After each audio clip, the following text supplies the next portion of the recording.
Sir, काल तुम्ही खात्याअंतर्गत बैठक बोलवलेली होती आणि आपण पाहतोय की गुटख्याविरोधात सध्या गुटखा बंदीचा कायदा राज्यात लागू आहे, तरी देखील गुटखा अगदी सर्रासपणे बाजारात विक्री करतो आणि त्या संदर्भात काही महत्त्वाचे निर्णय MPID अंतर्गत कारवाई करण्याचा देखील निर्णय तुम्ही घेतलेला आहे. काय नेमकं कालचा निर्णय झाला आणि याच्या कशा प्रकारे याचा फायदा होईल?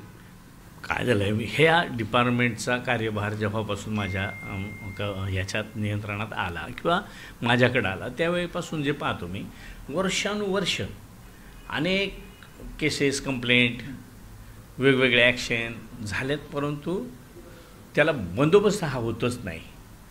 आणि मग गुटख्यासारखा किंवा इतर कुत्तागोळी वगैरे अगदी स्कूलच्या आवारातसुद्धा विकली जाते. हे सातत्यानं ज्या वेळेला राज्यभर फिरत असताना कंप्लेंट्स येतात, काही लेखी स्वरूपात कंप्लेंट येतात, काही भागातून त्या लोकल पेपरला आलेले कात्रणं वगैरे लोक पाठवतात, तरुण मंडळी पाठवते, प्रश्न विचारते.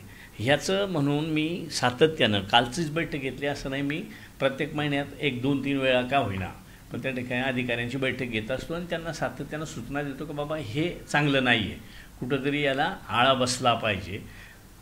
तर त्यावेळेला थोडंसं जेव्हा सूचना दिल्या जातात तेव्हा एखाद्या 2 दिवस थोडीशी त्याची कार्यवाही दिसते, पुन्हा ते तसं शांत होऊन जाते. म्हणजे मीटिंग घेतल्याशिवाय असा प्रकारच होत नाही का बाबा तिथं जागृतपणे कुठं लक्ष ठेवलं.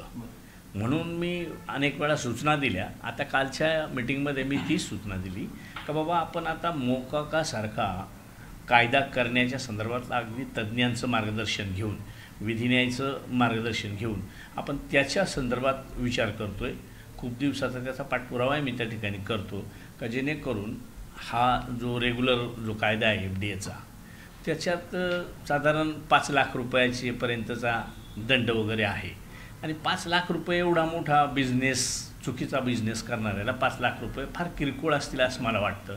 आणि म्हणून मोकोकासारखा कायदा जर केला तर मला वाटतं तो चांगला बंधनकारक होईल असं म्हणून कालही चर्चा केली. याच्या पाठीमागे मी अनेक वेळा चर्चा केली, काही तज्ज्ञांबरोबर चर्चा केली आणि म्हणून हा विचार आपण करतो. पण त्याच्यापूर्वी आपण MPDA सारखा का जो मोकाकात सराईत गुन्हेगार कमीत कमी 2 वेळा 3 वेळा तो त्या घटनेत सापडला गेला पाहिजे तर मोकोका होतो.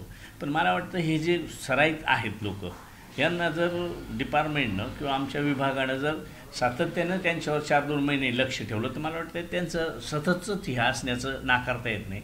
मग ते केव्हाही मोकोकाच्या अंतर्गत येऊ शकतात.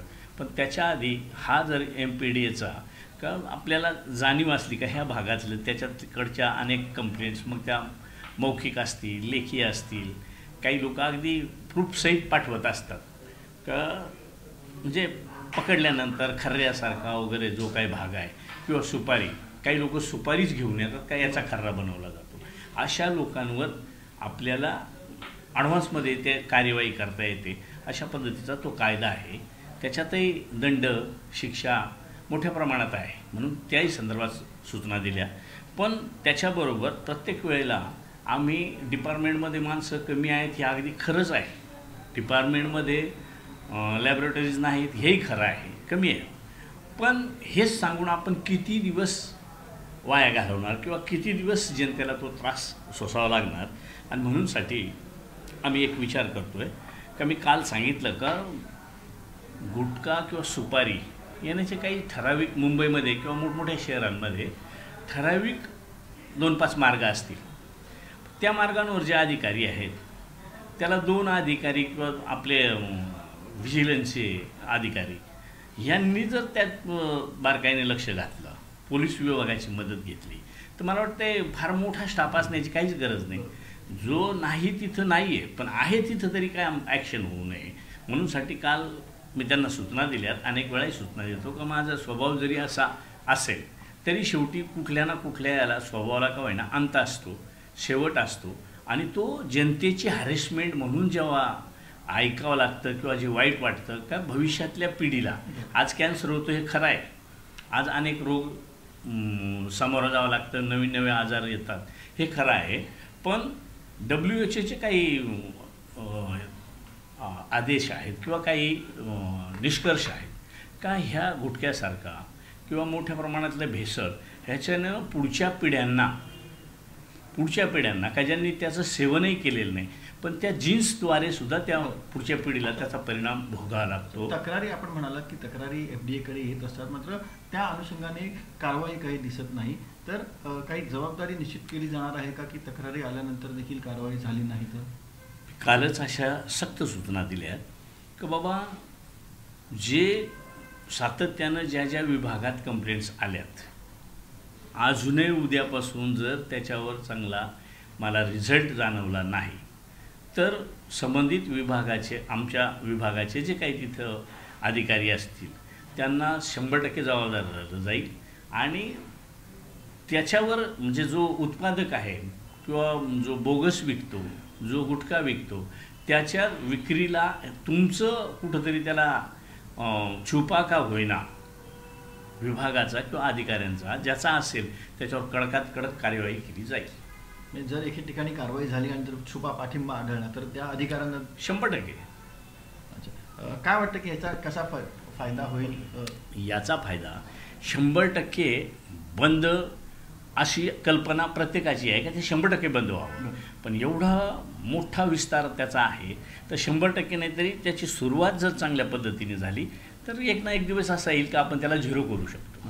कधीपासून हा सर जे नवीन कालच म्हणजे तशा याच्या अगोदरही सूचना दिल्या त्या पद्धतीनं काही काल ज्यांनी ॲक्शन घेतल्या त्यांनी मला सांगितलंय, पण त्याचं अजूनही बंदोबस्त होत नाही, त्याचा विस्तार वाढवावा.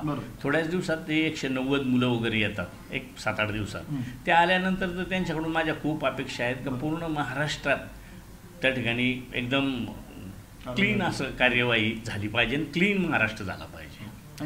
दुसरं, मी आता मुख्यमंत्री महोदयांचा 150 दिवसाचा प्रोग्राम जो काय आहे त्याच्यात खूप दिवसाची माझी एक कल्पना होती का ज्या हॉटेल्स, धाबे आपण लायसन्स वगैरे त्यांचे रीतसर आहे, ते काय कायद्यात असेल नसेल याच्यापेक्षा FDA आणि आरोग्य विभागाला सुद्धा मी सांगितलं आहे किंवा आत्ताही पत्र देऊन सांगणार आहे का बाबा आपल्याला सगळी मिळून एक काळजी घ्यायची आहे का जे हॉटेल वगैरे आहेत तिथली जी स्वच्छता आहे, शहरं सोडून जी रस्त्यावरची असतील किंवा जी ग्रामीण भागात असतील त्यांनासुद्धा थोडंसं प्रबोधनाची गरज आहे का बाबा तुम्ही जे चाललं आहे, तुमची विक्री व्यवस्था वगैरे जरी ठीकठाक असेल पण स्वच्छतेच्या बाबतीत अनेक ठिकाणी खूप वाईट पाहायला मिळतं. लेडीज वर्गाला ज्या सुविधा असल्या पाहिजे, वॉशरूम वगैरे, तर त्याच्या संदर्भातली सूचना देऊन आणि त्याच्या स्पर्धात्मक गुणात्मक त्या ठिकाणी आम्ही त्यांना आवाहन करतो आहे का सगळ्यांना विनंती करतो